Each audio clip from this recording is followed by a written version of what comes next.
Saya Hermina Sutami, dosen dari program studi Cina di FIB. Ya, sejak mahasiswa sampai lulus dan sampai sekarang saya tetap di Prodi Cina. Tetapi di samping saya menekuni bidang linguistik bahasa Mandarin atau linguistik Sinika, saya juga melebarkan sayap saya ke leksikologi leksikografi untuk bahasa Indonesia juga. Jadi saya juga meneliti tentang bahasa Indonesia, hanya tidak terlalu luas ya. Nah, jadi ketika saya kuliah dulu di jurusan Cina, masih namanya jurusan, itu tidak ada pengutamaan linguistik, yang ada hanya sejarah. Jadi ya terpaksa saya mengikuti jurusan. Jadi saya membuat skripsi di bidang sejarah. Setelah lulus, saya beralih ke linguistik. Caranya, saya mengikuti mata kuliah linguistik dari jurusan Indonesia. Jadi saya sebagai pendengar dari Pak Harimurti, Pak Joko Kencono, Pak Muhajir. Saya sebagai pendengar, lumayan 3 tahun ada barangkali. Jadi pada masa itu masih gratis dan tidak perlu ribet urusan administrasinya. Jadi saya mengikuti itu karena memang minat saya di bidang linguistik. Tahun 87, ya tahun 87 mulai dirintis mata kuliah linguistik di Prodi Cina. Jadi selain saya ada Ibu Puji Rahayu Sugiri, Ibu Ini Haryono. Kami bertiga merintis mata kuliah linguistik. Sampai sekarang, jadi Prodi Cina sudah mempunyai mata kuliah linguistik. Minat saya di bidang sintaksis bahasa Mandarin, tetapi saya juga banyak meneliti leksikologi di bidang bahasa Mandarin, etimologi tepatnya. Saya lulusnya sejarah. Setelah lulus di bidang sejarah, baru saya bergelut di bidang linguistik. Jadi saya bertemu dengan Pak Harimurti, Pak Joko Kencono, Pak Muhajir itu di kelas. Saya sebagai murid, tapi pendengar begitu. Nah, setelah beberapa tahun mengikuti kuliah para pakar itu, saya masih terus ikut. Jadi kadang-kadang saya ikut proyek di bidang bahasa, di bidang linguistik, penelitian linguistik, saya diajak juga. Nah, karena Pak Hari itu orangnya terbuka, jadi kalau saya mengajukan satu masalah tentang bahasa Mandarin, beliau selalu mencarikan jalan. Oh, mungkin begini, mungkin begitu. Jadi banyak diskusi di situ. Selanjutnya saya S2. S2 saya itu program apa yang separuh-separuh? Namanya saya belajar sandwich. Ya, sandwich. Saya belajarnya di Leiden, tetapi ujiannya di sini. Karena kalau di Leiden saya akan mendapat gelar dokterandes, dan saya tidak mau, saya maunya M Home saja. Jadi saya di sini ujiannya. Nah, setelah selesai S2 lalu ya S3 bidang linguistik lagi dengan promotornya Pak Hari. Dalam waktu itu Pak Hari dengan Pak Gondomono itu mempunyai satu proyek untuk menyusun kamus Mandarin Indonesia. Ini kerjasama dengan Peking University. Jadi pihak UI menyusun Mandarin Indonesia, pihak Peking University itu menyusun Indonesia Mandarin. Nah, disitulah pada saat itu didirikan laboratorium ini yang sekarang namanya laboratorium, kalau dulu pusat leksikologi dan leksikografi. Ya, nah pada waktu itu ketuanya Pak Harimurti. Saya, Pak Lili, ya kami bekerja di situ sambil belajar. Nah, saya melihat pendirian pusat leksikologi leksikografi itu berkaitan dengan saatnya tepat sekali dengan Profesor Russell Jones yang waktu itu juga sudah cukup berusia, yang akan mengalihkan ketua proyek penyusunan kamus etimologinya ke profesor yang lebih muda. Jadi Profesor Russell Jones itu mempunyai proyek yang sifatnya internasional. Jadi ada beliau sendiri dari Inggris, lalu ada dari Belanda, dari Jepang, dari RRC, Arab saya kurang tahu ya. Nah, pada waktu itu profesor yang paling muda itu hanya Pak Hari. Jadi Pak Russell Jones itu mengatakan ya sudah proyek ini dipindahkan ke Indonesia, ke Pak Hari ketuanya. Ini proyek tanpa uang, jadi mencari uang sendiri saja. Nah, ketika dipindahkan ke Indonesia, lalu didirikanlah pusat tadi, pusat laboratorium itu. Nah, pendirian pusat ini bukan hanya untuk melanjutkan proyek yang sudah dilaksanakan, proyek etimologi yang sudah dilaksanakan oleh Profesor Russell Jones, tetapi rupanya Pak Hari mempunyai rencana juga. Saya melihat rencananya satu keluar itu maksudnya luar dari FIB, satu intern FIB, dan ketiga keluar negeri. Jadi ada 3 rencana. Saya bicara yang dalam FIB dulu. Yang di dalam FIB, Pak Hari punya tujuan untuk meningkatkan motivasi para pengajar, baik senior maupun junior di bidang etimologi, leksikologi, leksikografi. Jadi pada waktu itu dibuatlah satu proyek etimologi, kata-kata asal-usul kata-kata dari bahasa daerah yang masuk ke dalam bahasa Indonesia. Nah, itu sudah selesai, sudah jadi. Hanya belum diterbitkan. Sayang, Pak Harinya sudah meninggal. Rencananya akan diterbitkan. Itu satu. Jadi dengan proyek itu, Pak Hari mempunyai maksud kita tetap belajar meneliti. Di samping itu, juga diberi kesempatan bagi para pengajar untuk menulis artikel pendek saja, 1 kuarto, 2 kuarto, yang topiknya itu mengenai kata. Nah, itu akan diterbitkan di lembaran berita kata. Pak Ari tahu kan ya? Iya, Sekarang diceritain Kang online Momo ya. ya. Diceritakan Ya, Kang Momo ada ya. Kang Mumu. Iya. Lalu banyak masih ada almarhum siapa ya? Profesor yang dari Arkio. Adiknya Pak Haji Prosidi itu siapa? Mak Ayat. Mak Ayat. Iya, Mak Ayat. Masih ada Mak Ayat di situ. Jadi itu tahun 2008 saya ingat. Tahun 2008 terus berlangsung sampai tahun 2012 sampai di masanya Pak Lili menjadi ketua. Itu terbitnya 1 tahun 2 kali. Banyak yang menulis. Jadi walaupun kumnya kecil hanya 1, tapi itu membangkitkan minat orang untuk menulis. Kalau punya ide tulis, punya ide tulis. Nah, itulah Pak Hari. Dia selalu menyemangati orang. Jadi ada lembaran berita kata. Selain itu juga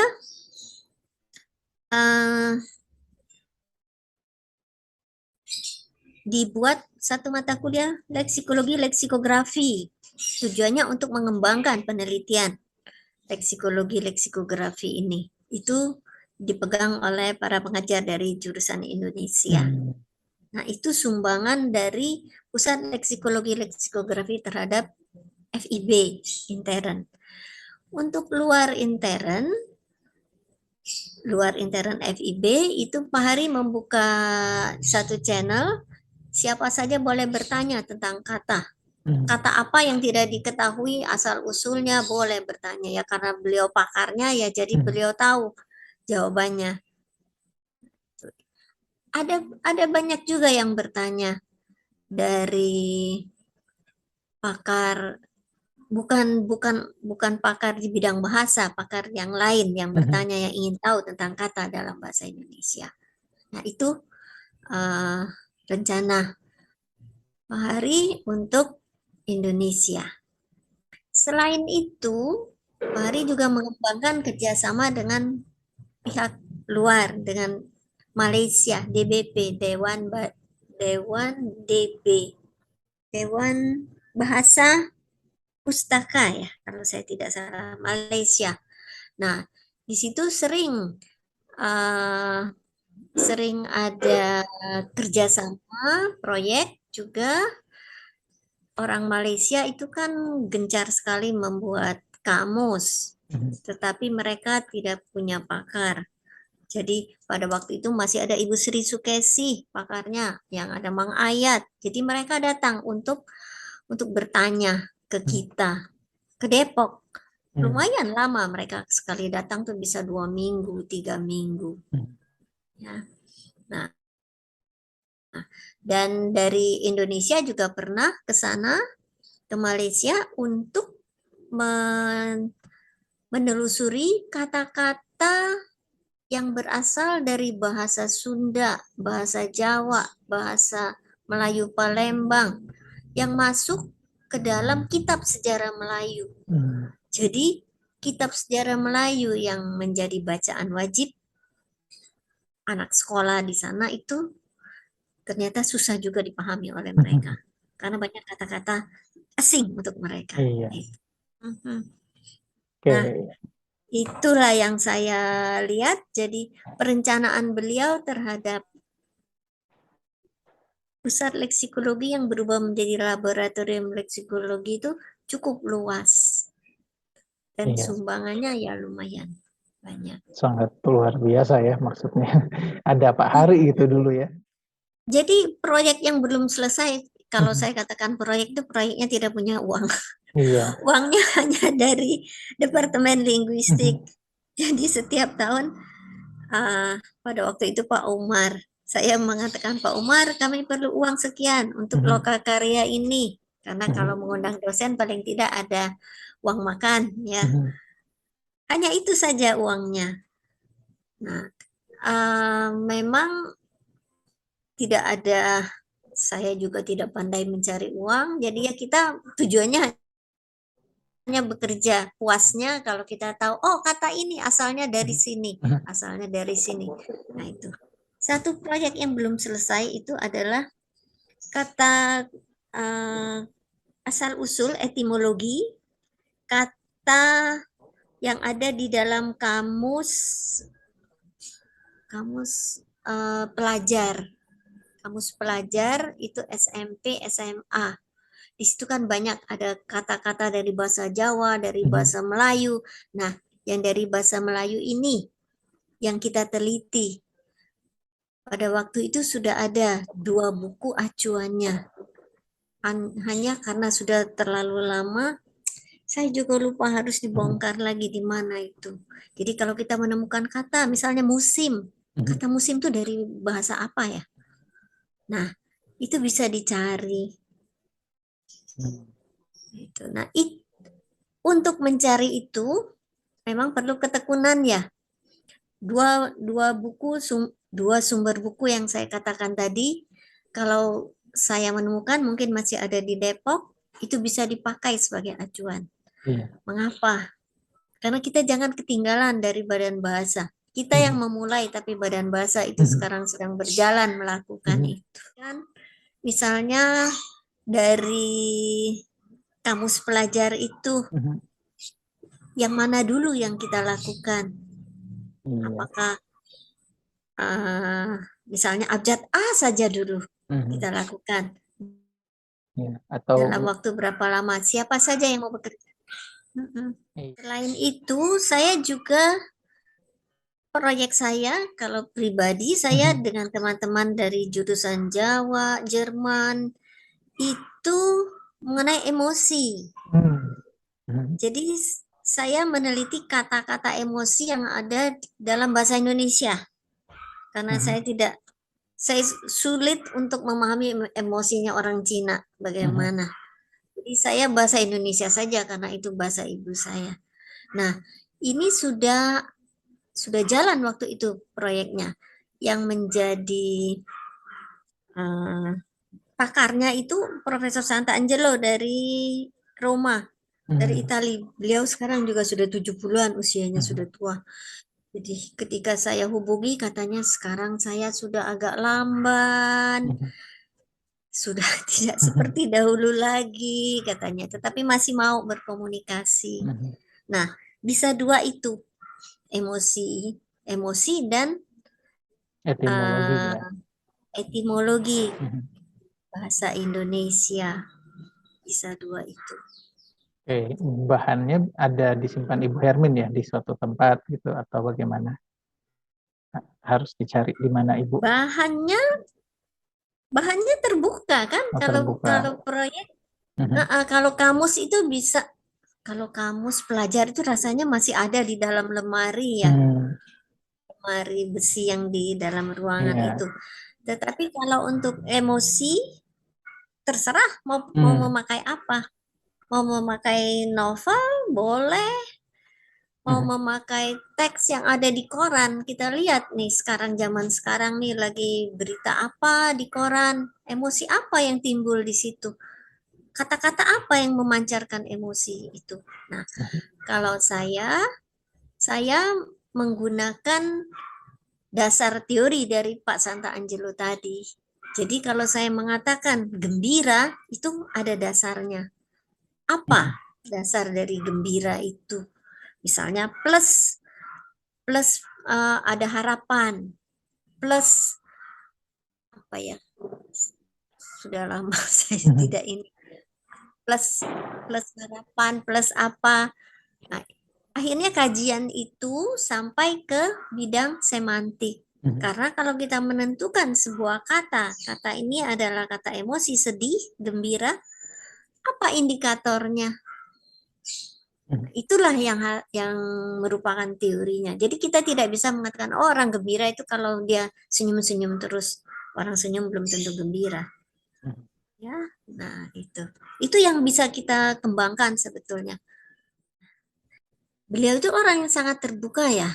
Siapa saja boleh datang ke sana. Entah bidangnya apapun boleh, mau bertanya apa saja dilayani. Tidak pernah ditolak.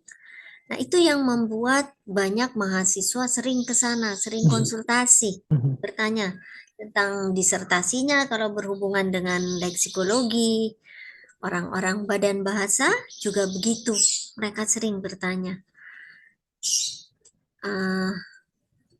Tidak punya tidak punya pikiran, oh ini nanti akan dipakai oleh orang, ide saya ini tidak. Menurut Pak Hari ya terserah saja, silakan saja pakai apa yang saya katakan. Itu kan untuk mengembangkan ilmu juga katanya. Karena semua orang bebas melaksanakannya. Beliau punya cita-cita apa ya? Selain membuat kamus etimologi, beliau juga menghendaki supaya ilmu tentang etimologi itu berkembang, terutama etimologi untuk bahasa Melayu, bahasa Austronesia. Itu yang beliau cita-citakan. Jadi banyak para dosen yang tertarik di bidang ini. Seperti Pak Ari kan juga bidangnya leksikologi ya, leksikografi. Nah, lebih banyak lagi orang yang berminat di bidang itu untuk menggali bahasa kita sendiri. Karena Malaysia pun bergurunya pada Pak Hari. Mereka juga tidak punya pakarnya. Begitu.